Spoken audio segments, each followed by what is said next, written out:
Hello, I am Jamey and I am back from Gen Con, so I'm going to do a Sunday sit-down chat today that I would have done last Sunday, but I was at Gen Con and driving back from Gen Con. So thank you for waiting an extra week for this. So recently I've done top 10 lists. Not that this channel is, or this Sunday sit-down thing is not a top 10 thing, but it's a nice format to talk about game design in certain areas and just random thoughts, which is the point of Sunday sit-down. So I've done two top 10 videos about, I guess one was a top 5, one was a top 10, about my favorite mechanisms in games. One was worker placement, one was I cut, you choose, and today's is engine building. I absolutely love engine building in games. It's, I love when you are doing different and more powerful things at the end of the game than you were at the beginning of the game. I love order of operations. I love when you make certain decisions that take you down different paths that you can't undo later. Like if you get really good at doing one thing, later in the game that has meaning. That means something that you can do this thing much better late in the game than you could earlier in the game. I like that sense of progression. It just feels good. I really, really like engine building. Now, I wanted to kind of try to define engine building because, at least in my opinion, so you can understand the context for this list. And so I kind of broke down engine building into a couple different categories. One is games that include ongoing abilities that you can obtain during the game, ongoing abilities that you don't start out with. So you're adding those abilities and getting more powerful based on those abilities. That's one. Upgrades in general, whenever you're upgrading something that you're doing, an action that you're taking in a game, and you're getting better at it through that upgrade. That's an example. Some engine building games offer ways to increase your production, your income, or your efficiency. So you're gaining more things later in the game than earlier in the game based on choices that you've made. Those are my general categories for engine building. For what defines this sense of progression in the game based on decisions that you've made throughout the game. Let's just jump into the list. And I wanted to throw out one honorable mention, if you will indulge me, which is that I don't include my own games on these lists, but Scythe is through and through an engine building game. Almost every element of Scythe is an engine building game. When you upgrade mechs, your mechs and your characters are getting a new ability. All of them get a new ability that make them better. So like the order in which you choose those abilities makes them better. When you actually take the upgrade action, you get to make one benefit better and one cost cheaper. When you construct a building, you're removing a building from your player mat and making one of your actions better as well. When you enlist recruits, you are also you're gaining a one-time bonus, but you're also gaining an ongoing bonus based on when you or a neighbor takes a bottom row action. So almost every element of Scythe is built around engine building. And so even though I didn't want to officially feature in this list, I think it's worth an honorable mention because I'm proud of the various ways that I built engine building into Scythe. And I think that's one of the reasons the game has been successful because it feels good to get better at the things that you're doing during the game. Okay, let's get into the top 10. Number 10, I'll start with number 10, is Splendor. So I wanted to include one lighter game on this list because most of these are like medium weight Euros. But I think Splendor does a really good job of encapsulating the feeling of engine building in a very streamlined game. In that in Splendor, when you are acquiring cards, those cards contribute to decreasing, or they give you an ongoing resource that you can spend from then on whenever you obtain cards that have that resource as a cost. So Splendor, the whole game is pretty much engine building. You're getting better at buying things throughout the game, better and better at that. And the decisions you make early in the game impact the tiles and the more expensive cards that you can buy later in the game, which you're able to see from early on in the game. So you can see, okay, I want to go after this certain card. I need to build an engine that lets me buy that card eventually. So that's number 10. That's Splendor. Number 9 is Hansa Teutonica. This is, so Hansa Teutonica is very similar to one other game that's on the list in that, and it's actually similar to Scythe as well, in that the actions that you're taking can be improved by the actions you're taking. And so like I wish I had it in front of me to show you, but there's a player mat, and as you remove things from that player mat and put them on the board, the next time you take the actions associated with the thing that you removed, the action is better. So you're getting better at doing everything in the game based on what you're removing from your player mat. I don't have a term for this. I wish there was a term for this, having like that player mat that is covered with a bunch of stuff, and as you remove that stuff, your engine improves, your actions improve, your income improves. I'll talk about one other game that you can probably guess later on this list that is somewhat similar to Hansa Teutonica, but I really like that feeling of improvement throughout the game based on that visual of your player mat. Number 8 is Tzolk'in. This is actually one that I have in front of me here. This is one of 3 games on this list that I own. Tzolk'in. Tzolk'in is one of my favorite games. I didn't put it higher on this list because it mainly only has one core element of engine building, and that is the advancement tracks, where you can improve your ability to gather corn. You can improve your ability to buy tiles or interact with the skull track, or gain resources in general. So I like that those different paths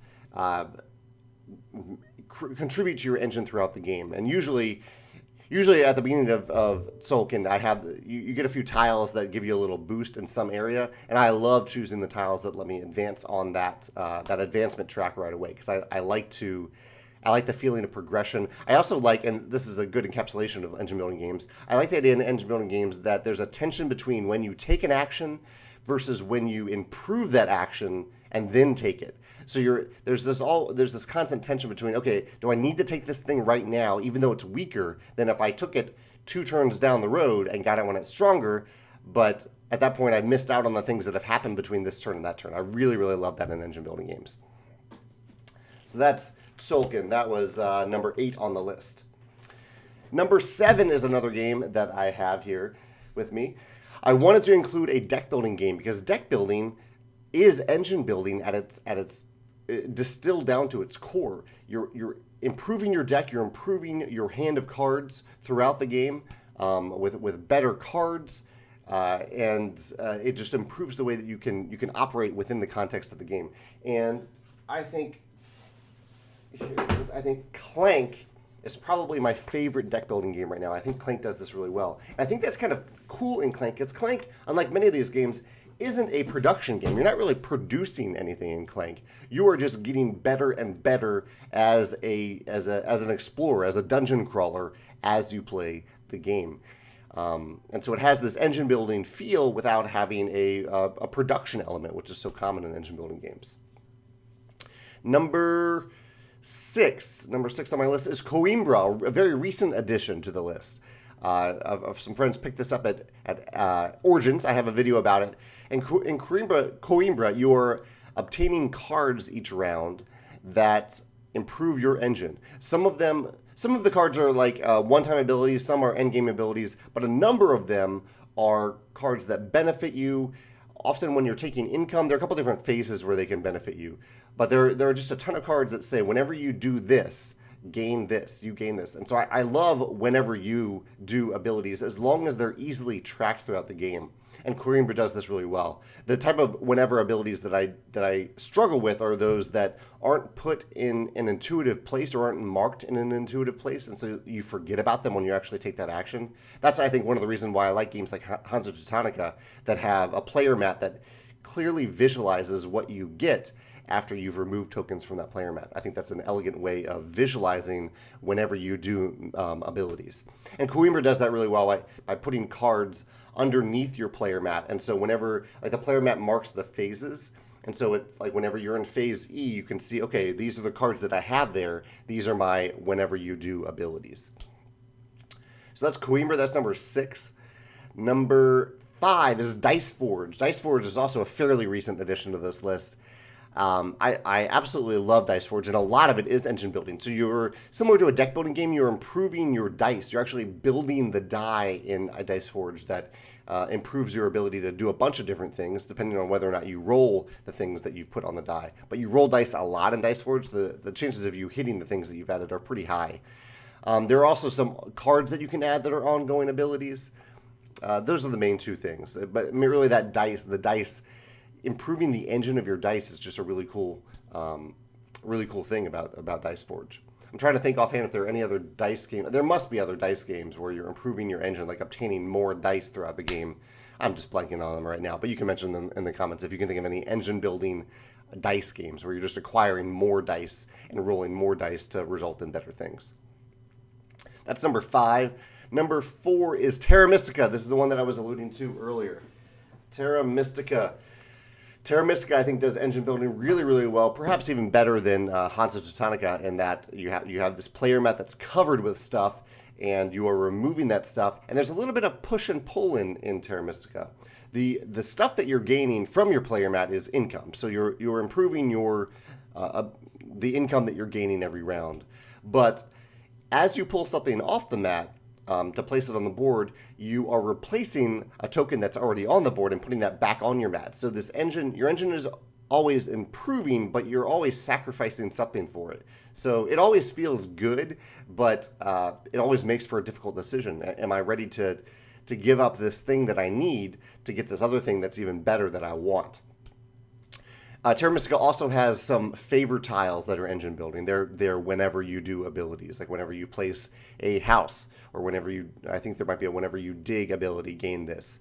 So I like that Terra Mystica has several different elements of engine building in it. Terra Mystica was number 4.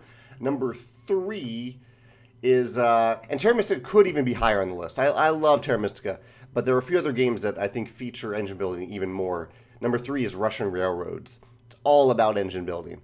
You're constantly improving your ability to do pretty much everything in the game via these tracks that you're building and extending in Russian Railroads. A big part of the engine building feel in Russian Railroads is the income that you gain every round. It ramps up really, really well. Early on in the game, you might gain 10 points, 10 points in the first round. But in the final round, you might gain between 100 and maybe even 150 points. Maybe even 200. You can gain a ton of points at the end of the game. So it really has this feel of progression throughout the game of the things that you do each round significantly and exponentially increase the points that you're gaining and the things that you can do throughout the game. I wish I had a visual of that here too. I don't own the game, but the tracks in it just exemplify engine building in a really, really cool way. Number 2 is Orleans.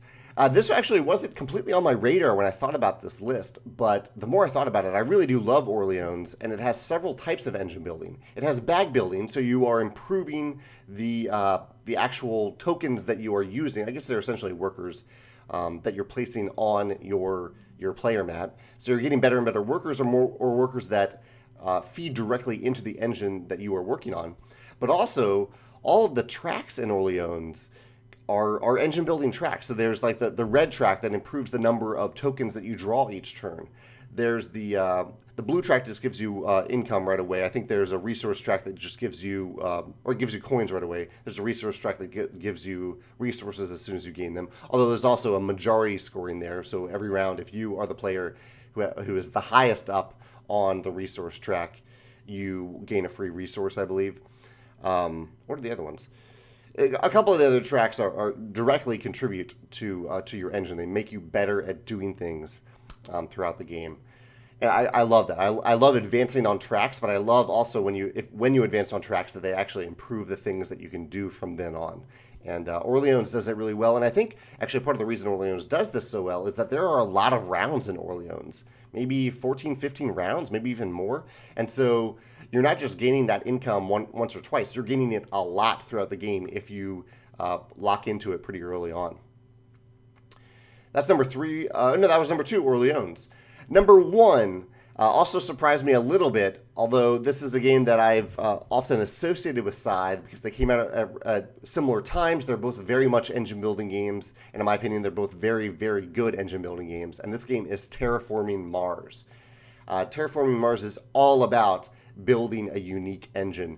And one of the wonderful things about Terraforming Mars is that there are so many cards that your engine is going to vary vastly from game to game. Even if you try to do the exact same thing, it would be very, very difficult to do that. And not only are the cards improving your engine, but also you have this really neat player mat. That's also, I'm sure people will say this, it's made better by inserts that go on that player mat. But the intent behind the player mat is there, and that you are improving your income every round of the game.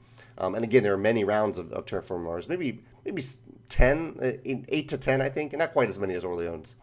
But you're gaining this income a lot throughout the game that you're marking on your track.